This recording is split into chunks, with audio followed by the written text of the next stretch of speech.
Before we begin, if you believe that talent can be found in the most unexpected places, hit that subscribe button and turn on notifications. What you're about to hear will change how you see the world. What happens when a child who has never had a piano lesson sits down at a $1 million instrument? What happens when the wealthy and powerful are forced to confront their own prejudice? What happens when one note, just one single note, reveals a gift so extraordinary that it silences an entire room? Tonight's story is about Marcus Williams, a 10-year-old boy from the poorest neighborhood in Detroit, who had never touched a real piano in his life, a boy who learned music by pressing painted keys on a cardboard box. A boy whose talent was about to shake the foundations of the classical music world. It's about Richard Ashworth, a billionaire art collector who believed that genius was something you were born into, not born with. A man whose casual cruelty would be captured on camera and shared with millions. It's about a moment, a single, crystalline moment, when everything changed. But I warn you, this story will make you angry, it will make you cry, and by the end it will make you believe in miracles. Stay with me until the very last word. Let's begin. The Williams family lived in a 2-bedroom apartment on the east side of Detroit.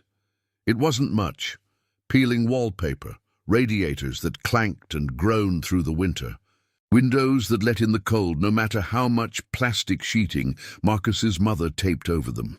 The building had been scheduled for demolition twice, but somehow it kept standing, kept housing the families who had nowhere else to go. Marcus Williams was 10 years old, small for his age, with large brown eyes that seemed to absorb everything around him. He was quiet. So quiet that his teachers sometimes forgot he was in the room. He didn't cause trouble, didn't draw attention to himself, didn't ask for things he knew his mother couldn't provide. But Marcus had a secret. Every night after his mother left for her second job and his grandmother fell asleep in front of the television, Marcus would pull out his most treasured possession from under his bed. It was a piece of cardboard, a flattened box that had once held a refrigerator. On it, Marcus had drawn 88 rectangles in black and white marker, piano keys. He had copied them exactly from a picture in a library book, measuring carefully, making sure the proportions were right. And every night, Marcus would sit on the floor of his tiny bedroom and play. His fingers would move across the silent keys, pressing down on cardboard that made no sound. But in his head, he heard everything. Symphonies, concertos, music so beautiful it made his chest ache. Marcus had discovered music when he was 6 years old. His grandmother had taken him to a church on the other side of town, a big church with stained glass windows and wooden pews that smelled like lemon polish. They had gone for a funeral, someone his grandmother knew from her old neighborhood. But Marcus hadn't paid attention to the funeral. He had been transfixed by the piano. It sat at the front of the church, a gleaming black instrument that seemed to glow under the lights.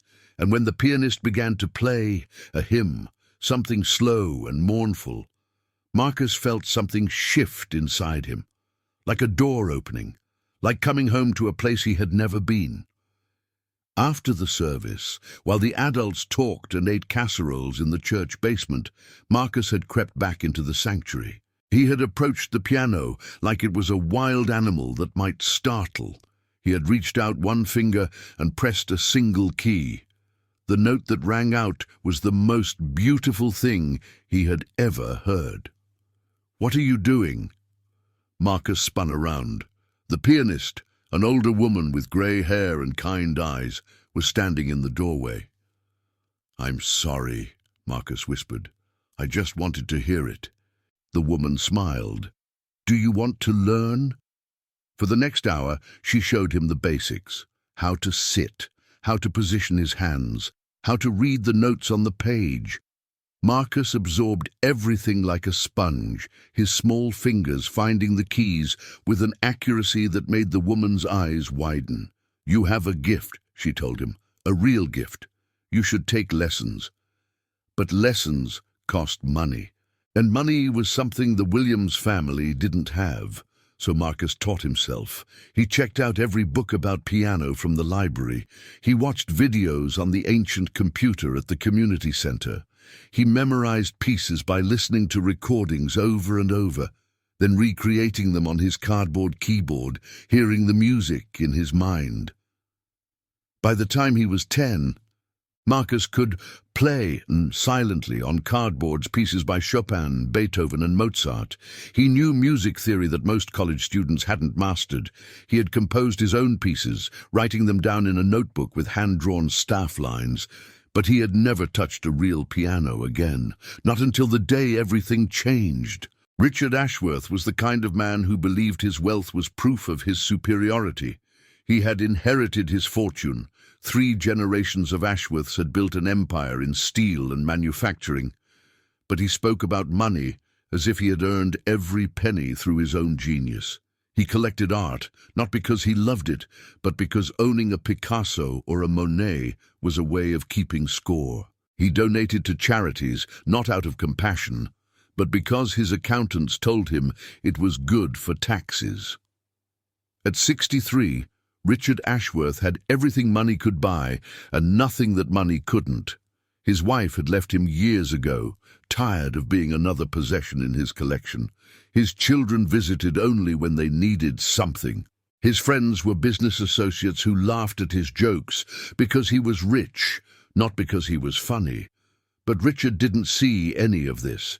He saw only his reflection in the mirror.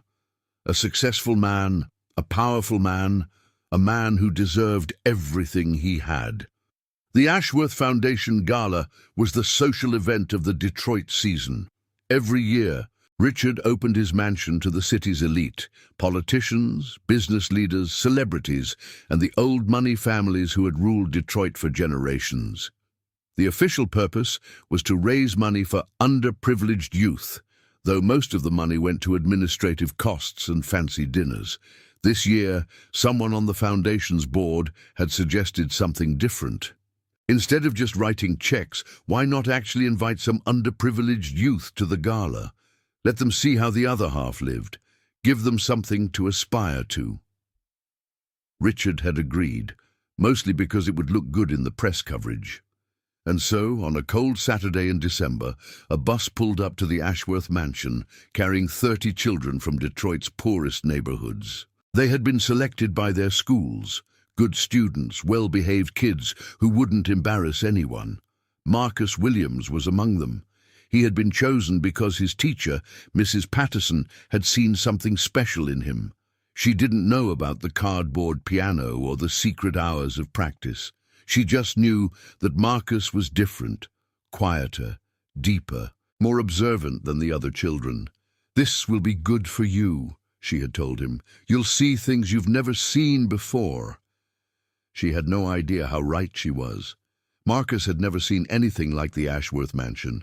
It rose from the manicured grounds like a palace from a fairy tale, all white columns and gleaming windows, and a circular driveway where cars that cost more than his apartment building were parked in neat rows. Inside, the ceiling soared 3 stories high, decorated with paintings of angels and clouds. Crystal chandeliers scattered rainbow light across marble floors. Everywhere Marcus looked, there was something beautiful, something expensive, something that seemed to belong to another world entirely. The children were given a tour by a woman with a clipboard and a forced smile. She showed them the art collection, "Please don't touch anything," and the library. "These books are very old and very valuable," and the ballroom where the gala would be held that evening. But Marcus barely heard her, because in the corner of the ballroom, raised on a small platform, was a piano. Not just any piano. A Steinway Model D concert grand, 9 feet of polished ebony and gleaming ivory, the same instrument played by the greatest pianists in the world. Marcus recognized it immediately from his library books. He knew its history, its specifications, its sound. He had dreamed about this piano. While the other children gathered around a table of refreshments, Marcus drifted toward the instrument. He moved slowly, almost unconsciously, drawn by a force he couldn't name. The piano seemed to call to him, to whisper his name. He reached out one hand, his fingers trembling. "Stop touching that!" The voice cracked through the air like a whip. Marcus spun around. A tall man in an expensive suit was striding toward him, his face twisted with disgust. Behind him, several other adults watched with expressions ranging from amusement to contempt. "Do you have any idea what that instrument costs?" the man demanded. "More than your family will earn in a lifetime. Step away from it, now." Marcus's face burned with shame. He pulled his hand back as if the piano had shocked him. "I'm sorry," he whispered. "I just wanted to see it." The man, Richard Ashworth, though Marcus didn't know his name yet, laughed.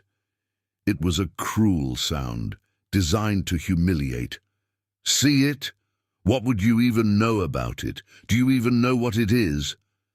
"It's a Steinway Model D," Marcus said quietly. "Concert grand, 9 feet long. Made in New York. The soundboard is Sitka spruce, and the rim is made of maple, mahogany, and poplar. It has 243 strings and 88 keys." The room went silent. Richard Ashworth stared at the boy, his smile faltering for just a moment. Then he recovered, his expression hardening. "So you can read, impressive, but knowing facts isn't the same as understanding music. This piano is for artists, for people with real talent, not for—" He gestured vaguely at Marcus, at his second-hand clothes, at everything he represented. "Not for charity cases." Several people in the crowd laughed. Someone was filming on their phone, capturing the moment for social media. Marcus felt tears prick at his eyes, but he refused to let them fall. He had learned long ago that crying only made things worse. "I can play," he said so softly that only Richard heard him. "What did you say?" Marcus looked up, meeting the billionaire's eyes for the first time.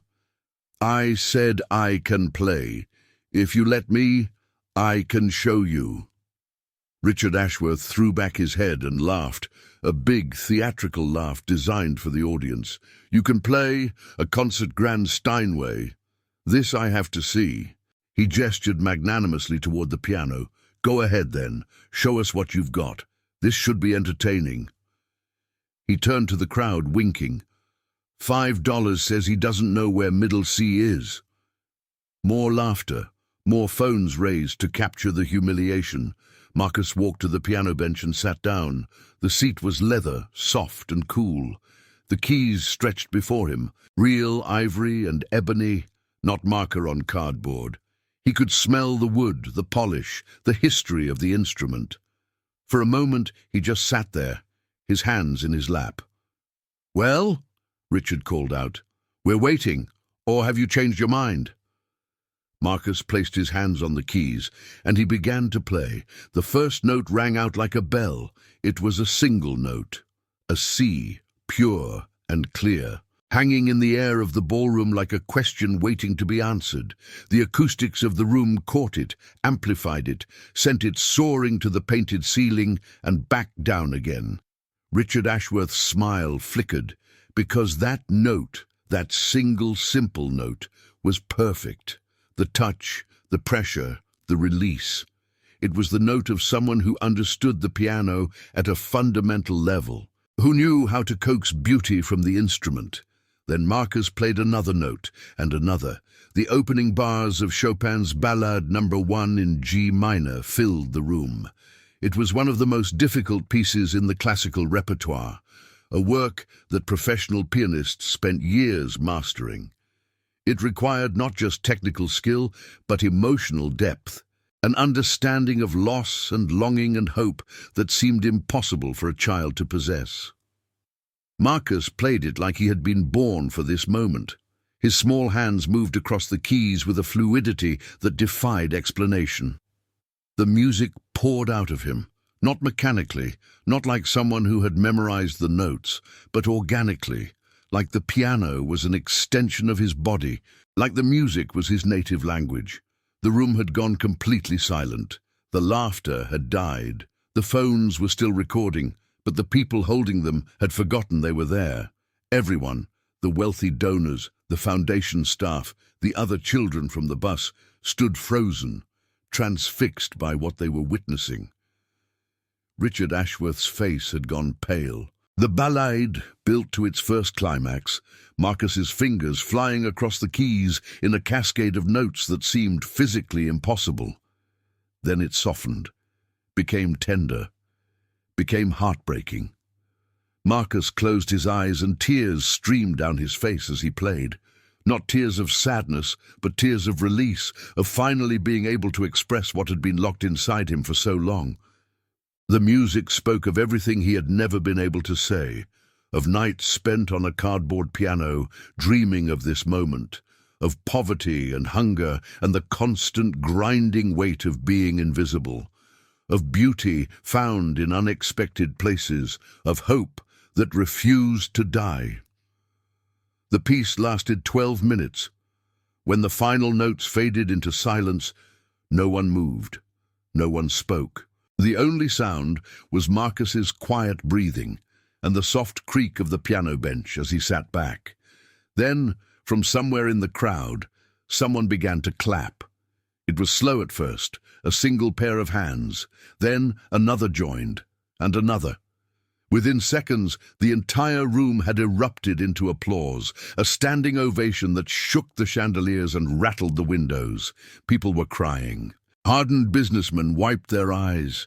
Society women clutched their pearls and sobbed openly. Even the servers, standing along the walls with their trays of champagne, had tears streaming down their faces.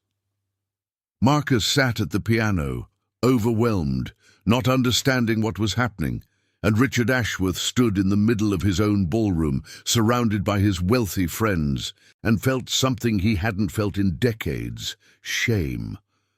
By midnight, the video had been viewed 2 million times. Someone in the crowd had captured everything: Richard's cruel words, his mocking laughter, his dismissive gesture toward Marcus.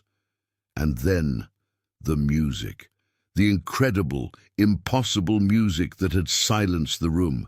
The contrast was devastating. Social media exploded. The video was shared on every platform, picked up by news outlets, discussed on morning shows.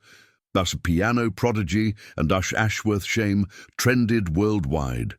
People who had never heard of Richard Ashworth now knew him as the billionaire who had mocked a child and been proven spectacularly wrong. The comments were merciless. That man laughed at a child and got absolutely destroyed. Love to see it. This kid plays better than most professionals. Where did he come from? Richard Ashworth is everything wrong with rich people. That boy is everything right with humanity. I'm literally crying. That music, that child. Someone get him a scholarship immediately. By morning, the story had taken on a life of its own.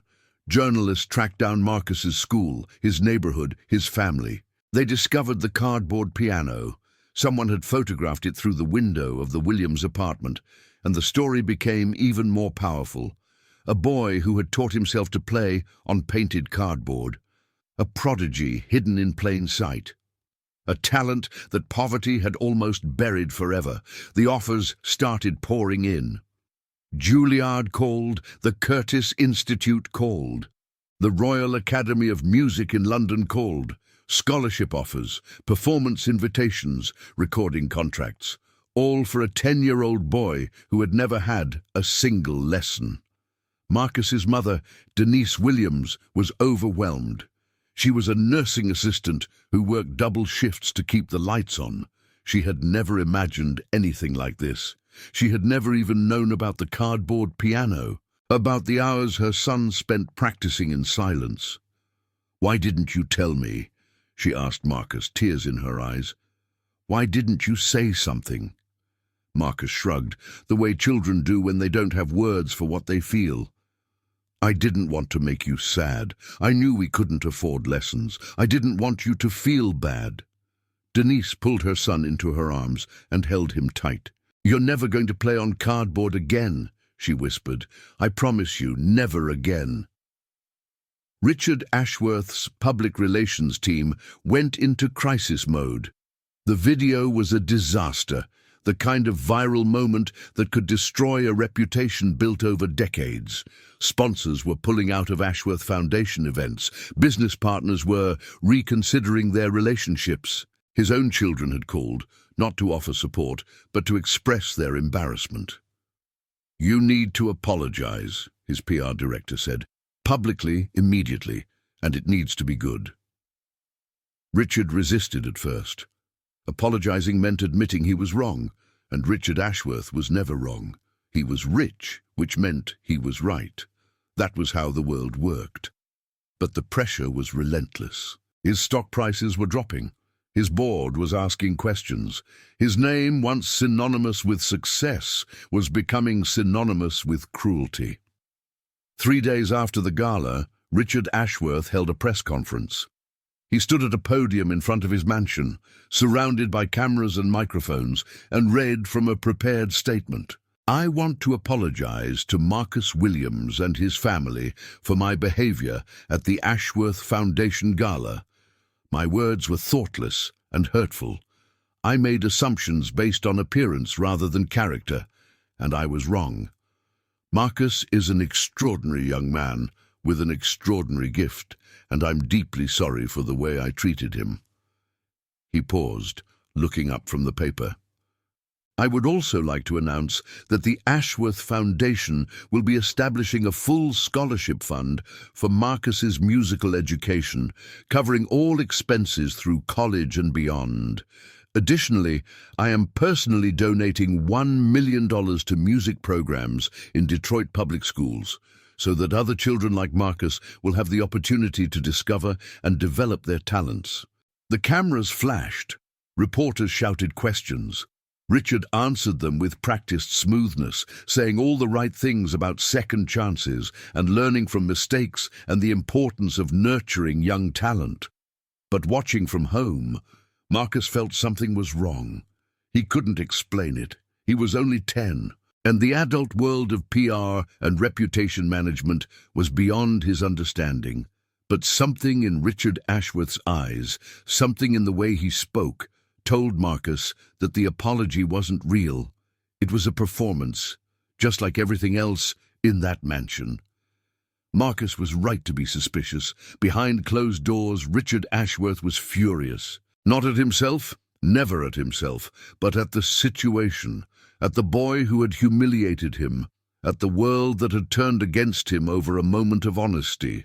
Because in Richard's mind, he hadn't done anything wrong. He had simply said what everyone was thinking. A poor black child from the east side of Detroit touching $1 million piano? Of course, he had assumed the worst. Anyone would have. The fact that he had been wrong didn't change the fundamental truth of his worldview.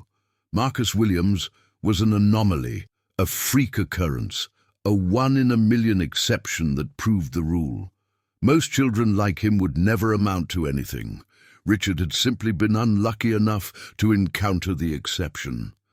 But he couldn't say any of this publicly. So he smiled for the cameras, wrote the checks, and waited for the storm to pass. What he didn't expect was for Marcus Williams to change his life. It started small. The scholarship fund required Richard to attend certain events, concerts, recitals, ceremonies where Marcus would perform. He went reluctantly at first, treating it as an obligation, a penance for his public sin. But something happened when Marcus played. The music cut through Richard's defenses in a way nothing else ever had. It bypassed his cynicism, his arrogance, his carefully constructed walls. When Marcus sat at the piano, Richard felt things he had spent 60 years avoiding. Grief for his failed marriage, regret for his distant children, loneliness that no amount of money could fill. He found himself attending events that weren't required, sitting in the back of concert halls, watching Marcus perform, listening to recordings late at night in his empty mansion, and slowly, painfully, Richard Ashworth began to change. 6 months after the gala, Richard Ashworth did something unprecedented. He called Denise Williams and asked if he could visit. Denise was suspicious. She had seen the press conference, had sensed the same falseness that Marcus had detected, but she was also practical. Richard Ashworth had resources that could help her son. If he wanted to visit, she would let him. Richard arrived at the Williams apartment in a car that cost more than the entire building. He climbed the stairs past graffiti and broken lights, knocked on a door with peeling paint, and entered a world he had never known existed. The apartment was small but clean. Family photos covered the walls. The smell of something cooking, beans and rice, Denise's specialty, filled the air. And in the corner of the living room, carefully preserved under a sheet of plastic, was the cardboard piano. Richard stared at it for a long time. "He taught himself on this?" he asked quietly. "Every night for 4 years, Denise said. "I didn't even know until the reporters came." Richard reached out and touched the cardboard keys. They were worn smooth from use. The marker faded from thousands of hours of silent practice. "I've spent my whole life surrounded by expensive things," he said. "Paintings worth millions. Cars worth hundreds of thousands. A piano worth more than most people's houses. And none of it means as much as this piece of cardboard." He turned to face Denise. "I'm sorry. Not the apology I gave on television. That was for the cameras. I'm sorry for real. For what I said to your son. For what I assumed about him. For what I've assumed about people like you my entire life." Denise studied him for a long moment. She had learned to read people in her years of nursing, to see past what they said to what they meant. "Why are you really here, Mr. Ashworth?"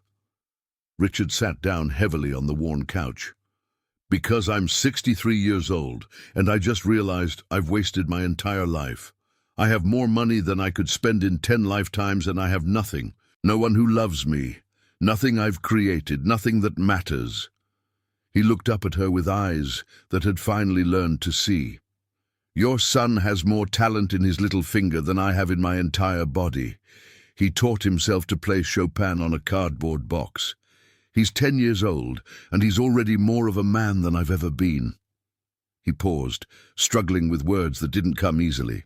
"I want to help him, really help him, not for the publicity, not for my reputation, because he deserves it. And because maybe, if I do something good for once in my life, it won't all have been for nothing." Denise was quiet for a long time. Then she called out, "Marcus, come here, baby. There's someone who wants to talk to you." What happened over the next 2 years surprised everyone, including Richard and Marcus themselves. Richard became Marcus's unofficial mentor. Not for piano, Marcus had real teachers for that now, the best in the world, but for life. He helped Marcus navigate the sudden fame, the pressure, the expectations that came with being a prodigy. He protected him from people who wanted to exploit his talent. He made sure that Marcus remained a child, even as the world tried to turn him into a commodity. In return, Marcus taught Richard things that money couldn't buy. He taught him how to listen, really listen, to music, to hear the emotion behind the notes. He taught him about his neighborhood, about the families who lived there, about the struggles and joys of people Richard had never bothered to notice. He taught him, simply by being himself, that worth had nothing to do with wealth. Richard sold his art collection and used the money to fund music programs across Detroit. He established scholarships for underprivileged students. He volunteered at community centers, sitting in plastic chairs and listening to children play Twinkle, Twinkle, Little Star on out-of-tune pianos. His old friends thought he had lost his mind. His business associates whispered about dementia, about manipulation, about a con artist mother who had somehow gotten her hooks into a vulnerable old man. But Richard had never been happier. "You know what I realized?" he told Marcus one afternoon, as they sat together in a community center, watching a group of children take their first piano lessons. "I spent my whole life trying to own beautiful things, but you can't own beauty. You can only experience it, share it, help it grow." Marcus nodded, though he wasn't sure he fully understood. "Is that why you're different now?" he asked. "Because of the music." Richard smiled. "I'm different because of you, because you showed me what I could have been if I had made different choices, and because you showed me it's not too late to start making better ones." On Marcus Williams's 12th birthday, he performed at Carnegie Hall. It was a sold-out concert, the youngest solo pianist to headline the venue in its 130-year history. Critics had flown in from around the world. The audience included celebrities, politicians, and classical music legends who had come to witness what everyone was calling the debut of the century. But Marcus wasn't nervous. He had performed dozens of times in the 2 years since the gala. He had played for presidents and prime ministers, for packed concert halls and intimate gatherings. He had learned to channel his anxiety into his music, to let the fear become fuel. And tonight, he had something special planned. The program was ambitious. Chopin, Liszt, Rachmaninoff. But it was the final piece that mattered most. A piece that Marcus had composed himself, dedicated to someone in the audience. Richard Ashworth sat in the front row, looking older than his 65 years, but more alive than he had ever been. His health had declined in recent months. His heart, the doctors said, worn out from decades of stress and excess. But he had refused to miss this concert. He had refused to miss anything involving Marcus. The concert was magnificent. Marcus played with a maturity that belied his age, drawing sounds from the piano that seemed impossible, that seemed to come from somewhere beyond the physical world. The audience sat in stunned silence, afraid to breathe, afraid to break the spell. Then came the final piece. "This composition is called Second Chances," Marcus announced, his voice clear in the hushed hall. "I wrote it for someone who taught me that it's never too late to change, that redemption is always possible, that the measure of a person isn't who they were, but who they choose to become." He looked directly at Richard. "This is for you." The piece began softly. A simple melody, almost childlike, played in the upper register of the piano. It was the sound of innocence, of hope, of a boy pressing painted keys on a cardboard box and dreaming of something more. Then it grew more complex. Darker chords entered, representing struggle, prejudice, the cruelty of a world that judged people by their circumstances rather than their character. The music became turbulent, angry, a storm of notes that crashed against each other like waves against rocks. But then, a shift, a single note, clear and pure, cutting through the chaos. The same note Marcus had played at the gala, the note that had changed everything. And from that note, a new melody emerged, hopeful, redemptive, beautiful. The piece built to a climax that brought the audience to tears, a soaring, triumphant passage that spoke of transformation, of grace, of the possibility that even the hardest heart could learn to love. When the final chord faded into silence, the audience erupted. The standing ovation lasted 15 minutes. People were sobbing openly. Critics who had seen thousands of performances called it the most moving musical experience of their lives. But Marcus wasn't looking at the audience. He was looking at Richard Ashworth, who sat in his seat with tears streaming down his face, one hand pressed to his heart. Their eyes met across the concert hall, and in that moment, no words were necessary. Richard Ashworth died 3 months later.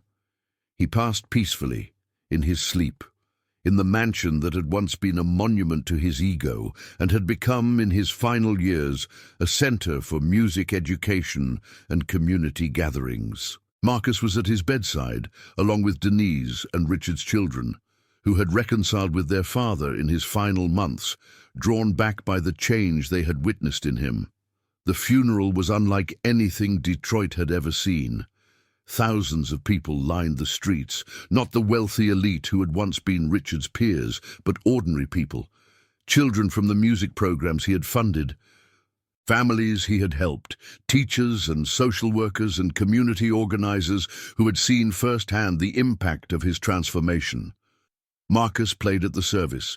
He played Second Chances, the piece he had composed for Richard, and there wasn't a dry eye in the church.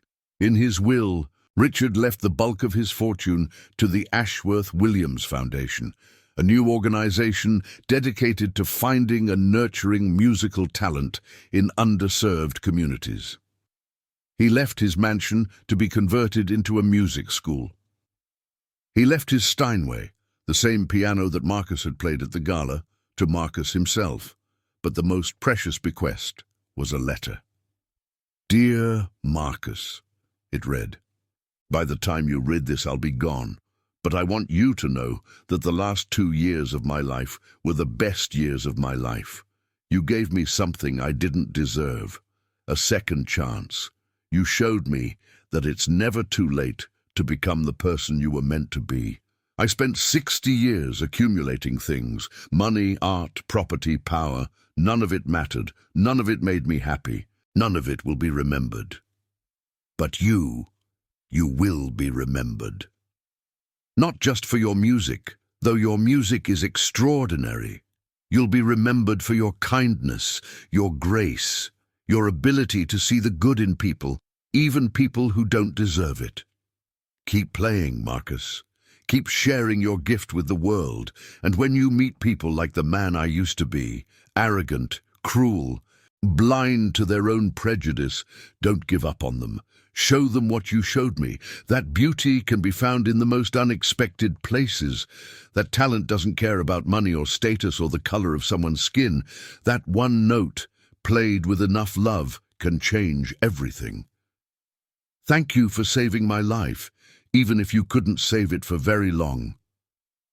With all my love, Richard." 10 years later, Marcus Williams was one of the most celebrated pianists in the world.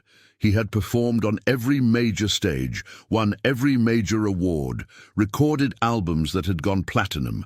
Critics called him a genius, a once-in-a-generation talent, the greatest pianist of his era. But Marcus didn't care about any of that. What he cared about was the Ashworth Williams Foundation, which had grown into one of the largest music education non-profits in the country.